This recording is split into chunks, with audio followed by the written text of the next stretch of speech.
এই বছর লিটন দাসটা খুব একটা ভালো যাচ্ছে না লিটন দাসের, এবং ক্যাপ্টেন্সি পেয়েছেন এই মুহূর্তে। ওয়েস্ট ইন্ডিজে বাংলাদেশ ওডিআই সিরিজটা হেরেছে, হোয়াইট ওয়াশ হয়েছে।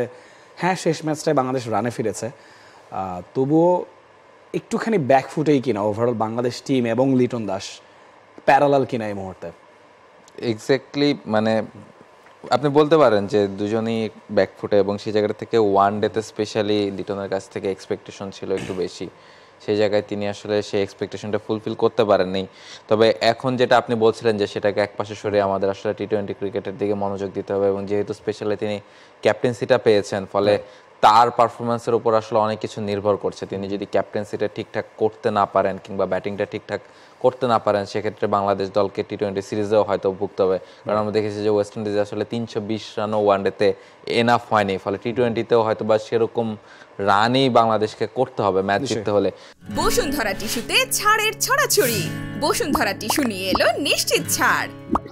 সে জায়গা থেকে লিটনের শুরুতে রান করে দেওয়াটা খুব ইম্পর্টেন্ট। একদিক দিয়ে বাংলাদেশের জন্য স্বস্তির ব্যাপার যে সৌম্য সরকার রানে আছেন, আরেক প্রান্তে লিটনও যদি রান করে দিতে পারেন সেটা বাংলাদেশের জন্য খুব ইম্পর্টেন্ট। আপনি যেটা বলছিলেন যে রান পাচ্ছেন না তিনি টেস্ট ওয়ানডেতে, সেই জায়গাটা থেকে আমার কাছে মনে হয় যে হ্যাঁ, এই বছরটা তার খারাপ হচ্ছে, তবে আপনি যদি তুলনা করেন ওয়ানডের তুলনায়, সেক্ষেত্রে টি-20তে তিনি একটু বেটার ফর্মে আছে। বা আপনি যদি গত 2-3 বছরের কথা ধরেন, যে 2-3 বছরের টি-20তে বাংলাদেশের হয় সবচেয়ে বেশি টি-20তে রান করা প্লেয়ারদের মধ্যে তিনি সবার উপরে থাকবেন নিশ্চয়ই। এবং আমরা সবাই জানি যে টি-20তে তিনি কীভাবে খেলতে পারেন। আমরা এর আগের বিপিএলে দেখেছি, এবং 2023 সাল পুরো বছর জুড়ে আমরা তার পারফরমেন্স দেখেছি। ফলে সব মিলিয়ে আমার কাছে মনে হয় যে মানে ওই যে তারপরও সমালোচনা হতে পারে যে লিটনকে এই মুহূর্তে কেন ক্যাপ্টেন্সি দেওয়া হলো, সেটা নিয়ে সমালোচনা হওয়া খুবই যৌক্তিক। তিনি যেভাবে এবছর ফর্মে ছিলেন, তারপর আসলে মানে অসহায় তো বাংলাদেশ ক্রিকেট দল। বাংলাদেশ দলের কাছে আসলে কোনো অপশনও নাই। আপনি আর কাকে দেবেন এই দলটায়? ট্রু, একদম রেগুলার ক্যাম্পেইনার যারা, তাদের মধ্য থেকেই তো বাংলাদেশ টিম ম্যানেজমেন্টকে বাঁচতে হবে যে কাকে ক্যাপ্টেন হিসেবে নেওয়া হবে। এই বছর রাহুল যেটা বলছিলেন, লিটন দাসের স্ট্যাট আমরা একবার দেখে নিতে চাইবো। বিশ্বকাপের বছর ছিল, অনেক এক্সপেকটেশন ছিল তার কাছ থেকে। 18টা ম্যাচে 292 রান সে করতে পেরেছে, 18.5 গড়, 103 স্ট্রাইক রেট, যেটা লিটন দাসের ক্যারিয়ার স্ট্রাইক রেট থেকে অনেকটাই কম। আমরা অফেয়ারে বলছিলাম যে বাংলাদেশের খুব বেশি ব্যাটারের কিন্তু 120+ স্ট্রাইক রেটও নেই, যেখানে মডার্ন ডে ক্রিকেটে 140, 150 হর হামেশাই অনেকের স্ট্রাইক রেট থাকে। 125 লিটন দাসের ক্যারিয়ার স্ট্রাইক রেট, সেখানে 103 2024-এ।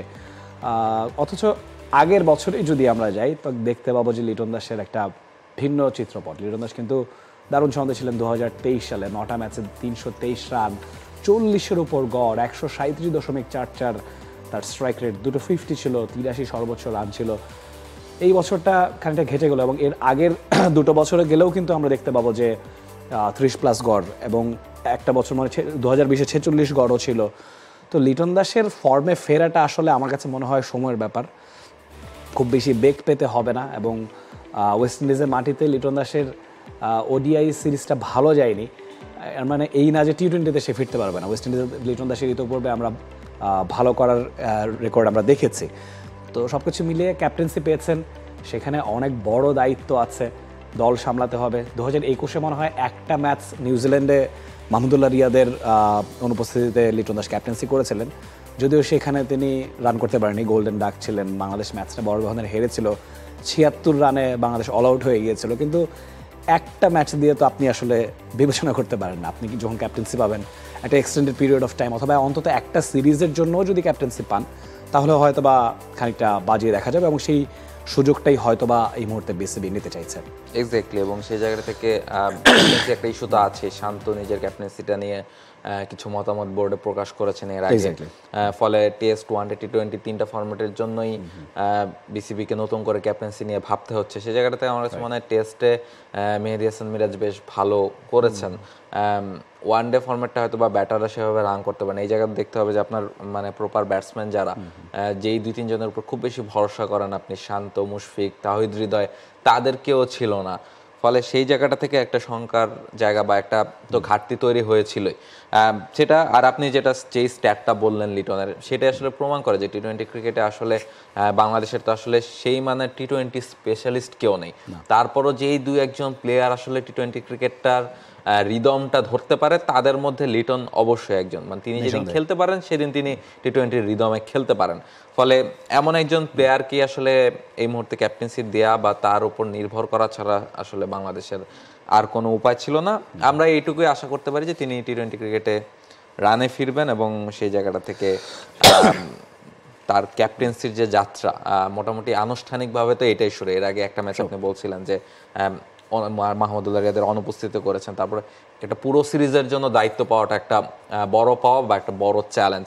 সেই চ্যালেঞ্জটা মাহমুদুল্লাহ রিয়াদ হয়তো বা বেশ ভালোভাবেই সামলে উঠতে পারবেন এবং টি-20 সিরিজে লিটন দাস এবং বাংলাদেশও এমনভাবে হয়তো বা সামলে উঠতে পারবেন। ওয়ানডে সিরিজ থেকে টি-20 সিরিজে বাংলাদেশ পা রাখছে, লিটন বাংলাদেশ দুজনই আসলে ভালো করবে সেই প্রত্যাশাই আমরা আপাতত রাখতে পারি। For more updates, subscribe to our YouTube channel and click on the bell icon. Follow us on Facebook and Instagram. Download T-Sports app to enjoy exciting games and highlights. Visit tsports.com.